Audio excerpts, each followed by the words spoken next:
Good morning, ladies and gentlemen. Well, it's the 22nd of April 2026. And I am Ronald Kubong, and I'm your host. Welcome to Altero Group of Creatives. And these are the top stories that are making news all over the globe. Well, we shall start with the war in the Middle East concerning the USA, Israel, and Iran. As we all know, the first round of negotiations didn't yield anything much that took place in the capital of Pakistan, Islamabad. And we are expecting a second round of peace talks to take place today.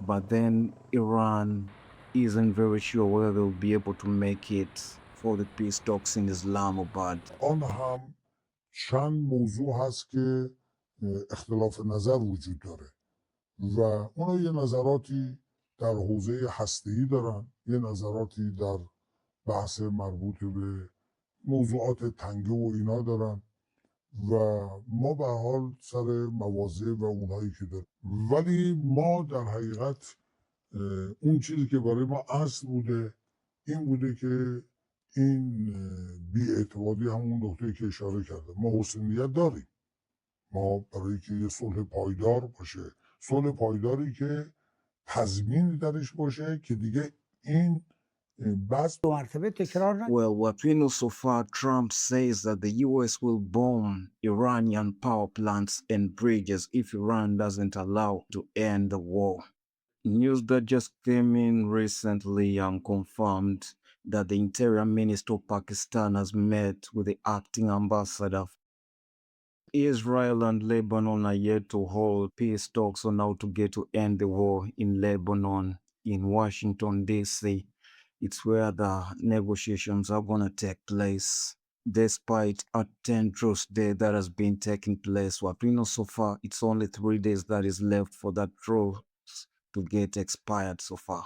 The Interior Minister of Pakistan has met with the US acting ambassador in Islamabad, Pakistan to try and negotiate and try to set up a stage for the second round of peace talks between the USA and Iran. Though we are not very sure that these talks are still going to yield anything much.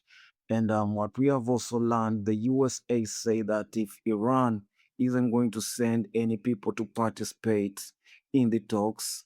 They too, they are not going to send any of their delegates to Pakistan in Islamabad for the mediations. Because what we understand so far, it is Pakistan that is trying to mediate the peace talks between these countries. US President Donald Trump has threatened to blow up the entirety of Iran if it fails to reach a deal with Washington before the expiration of the current fragile truce, set to end on the 22nd of April. The USA has come out to say that they are not going to lift the blockade on Iranian ports unless Iran gets to agree to end the war in the Middle East between Iran, the USA, and Israel.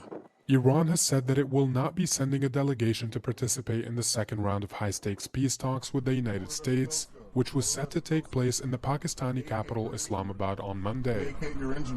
It comes after the US military announced on Sunday that it had seized an Iranian-flagged commercial vessel attempting to evade the US naval blockade of Iranian ports. There has been ongoing fighting between the border of Afghanistan and Pakistan, and there have been people displaced severely within the side of Pakistan.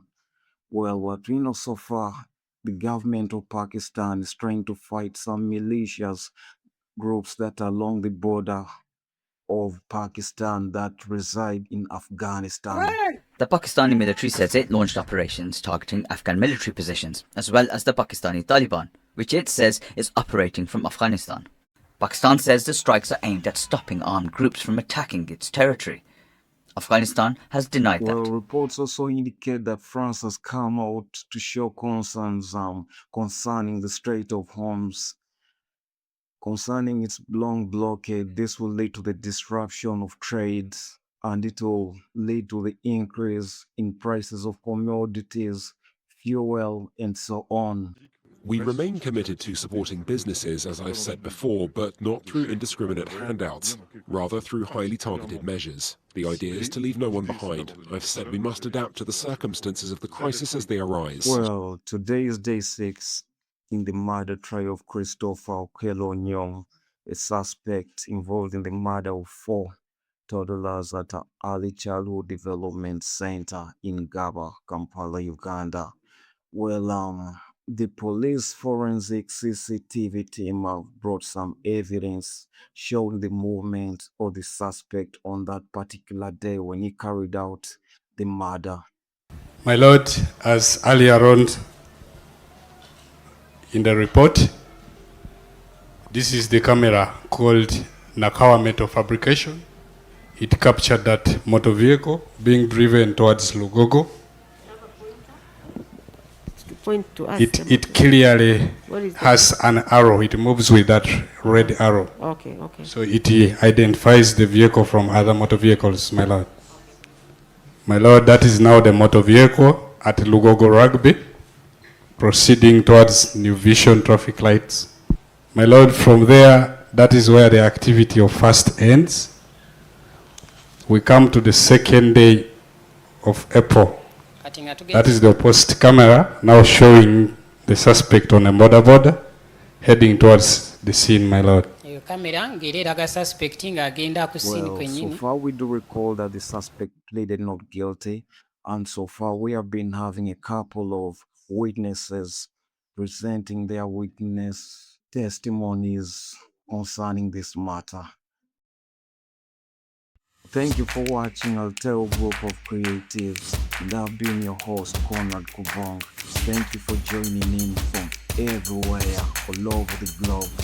Well, for any business, please contact us Altero Creatives on 07020655888 or at conradkubong@gmail.com for any services related with advertising, printing, branding, content creation, and furthermore concerning content creation. Thank you.